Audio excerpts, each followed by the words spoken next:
Again, here's my old familiar screen top. I promise one of these days I'm going to appear in one of these videos when I have time to put on proper clothing and fix my hair, which is a bad joke because I don't have hair, but you don't know that yet. You haven't seen me. Anyway, what I wanted to do is make a quick video to answer two questions that I tend to type a lot of stuff at the beginning of the semester on. I figured a video would be a much quicker way to get you through it. The number one question, I started teaching photography back in high school. I was paid by a journalism instructor to go to UALR and do her photography session, and ever since then, the same two questions come up. The number one question is, how do I work my camera?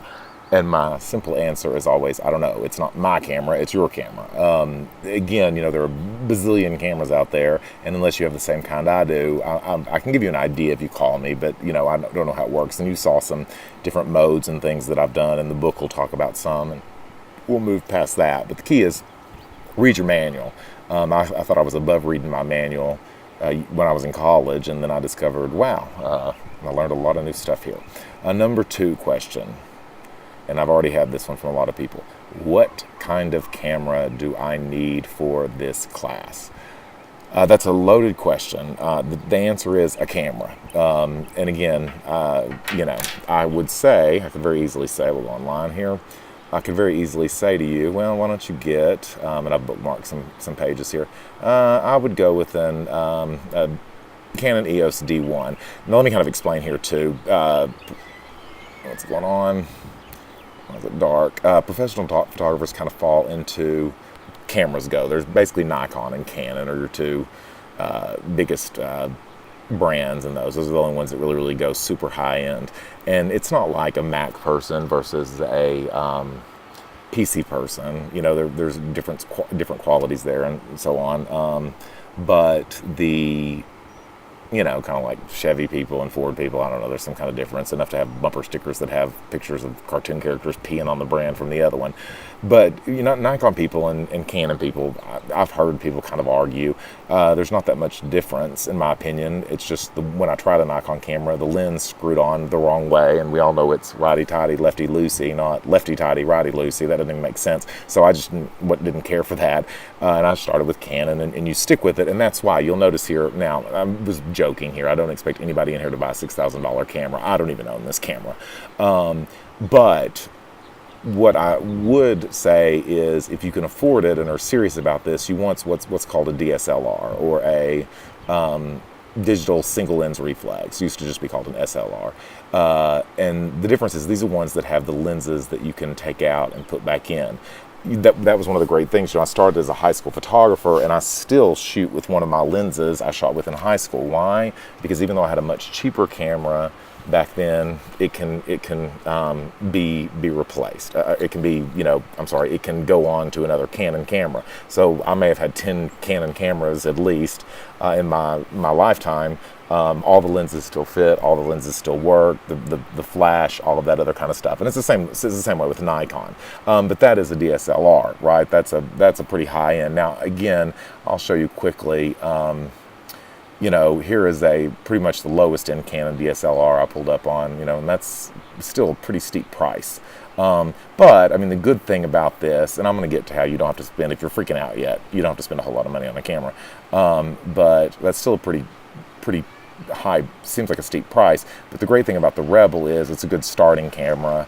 Once you invest in these lenses, then they move on to more expensive cameras should you move on past that. Now, I'll be honest, when I go on vacation, I don't want to carry all of my expensive equipment and all of that, and I don't want to haul all that stuff around. And so I judge my camera by a pack of cigarettes. My rule is, if it's bigger than a pack of cigarettes, I'm not taking it on vacation.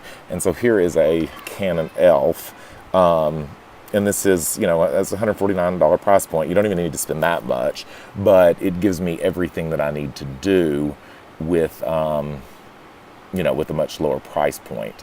Again, it doesn't have to be Canon or Nikon. Once you move in, these are called ZLRs, by the way. What does that mean? This lens doesn't come off, and we'll go to the most untrustworthy source on the planet, but you'll get the point here.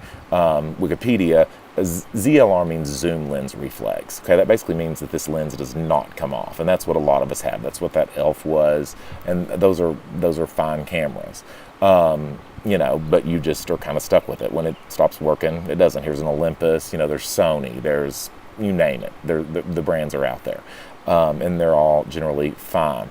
Don't get too sucked into a couple of things. I'm going to go back to the this ELF. A big thing is they want to push you with megapixels. Let's see, how many does this have? 20 megapixels. Okay. Let's say, just for the sake of argument, that you want to print photos. It's not just for, remember, how when you print pictures on your computer, off your computer, a lot of times they're digitized. That's because what we see on the computer, we see it at a lower resolution. When it prints, we realize that there are pixels there and that becomes visible. The point is 300 dpi is kind of high, not as high end as it goes, but high enough that you're not going to see pixels at all, and it's going to be a good quality photo. And 8 megapixels will get you an 8 by 10, okay? And so 20 megapixels is, more than enough for any human being. I don't even understand that. I don't remember what some salesperson who didn't know I taught photography was trying to convince me into some ridiculous number of megapixels. And, I don't shoot billboards. You don't need that. You're just, don't go crazy with megapixels. Another thing here is optical zoom. That's what you want to look for, not digital zoom. Digital zoom means absolutely nothing. Now, the question that we have a lot of is, that I get a lot of too, is, will camera phones work? Okay, this is true of any camera that you buy. You're graded here on the quality of images, okay? Now, I don't give you complicated, sort of what I would have done in a photojournalism or a photography class for higher end stuff, where they, want to know that your f-stop and want to know all of this stuff that right now probably sounds like Greek to you. But we needed to be able to do that. That's not what I'm expecting here. It's more about composition, understanding, and trying to fool your camera. The problem with camera phones is the lens is completely set. There's no optical zoom. Any zoom you're going to have is digital. Even with, I've the iPhone 7 is what I use, 7 Plus, whatever, the big iPhone, the newest one, which was by mistake. I didn't want it. I was happy with my other one, but I broke it.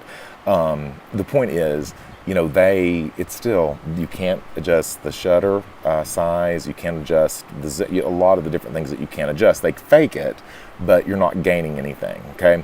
We'll look at, for a second, we're going to look at that website I posted online that kind of shows you different. Somebody did an article with, these two cameras. Again, that's an older iPhone, but again, it's still a set lens, so any of the effects that they've added are just strictly illusions that they've done through software. And so what we've got here on the right is a DSLR, okay, and on the left, so this would be a DSLR photo, this would be a iPhone, a camera phone photo. And what you can see here is, now you may look at that and go, well, that's a pretty enough picture, but the photographer here intended to make the background out of focus.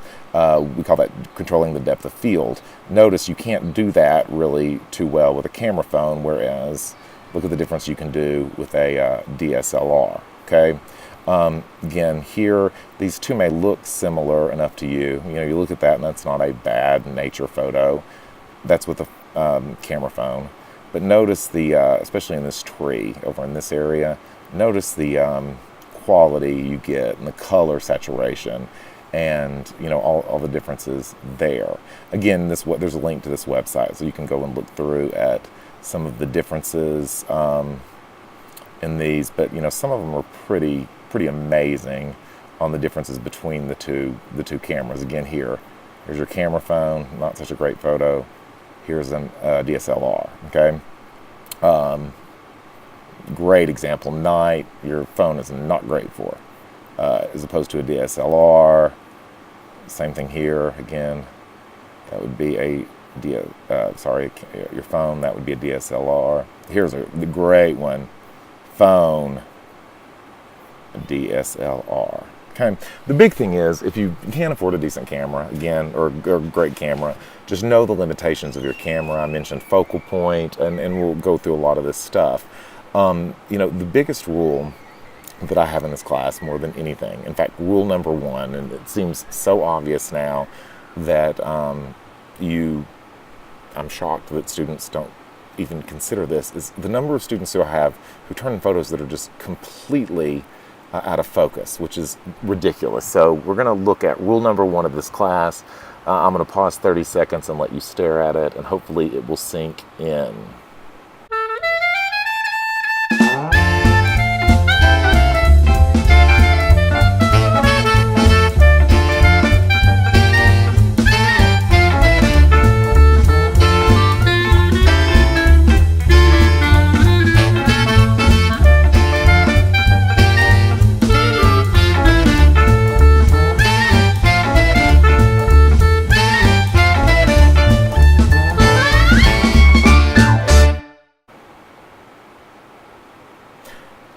Okay, do not ever, there is no reason, especially with digital cameras, you can take an infinite number of photographs. There is no reason to ever turn a photo in for this class that is not in focus. So if you've learned anything from this video, it's know the limitations of your camera, pick subjects that you can shoot.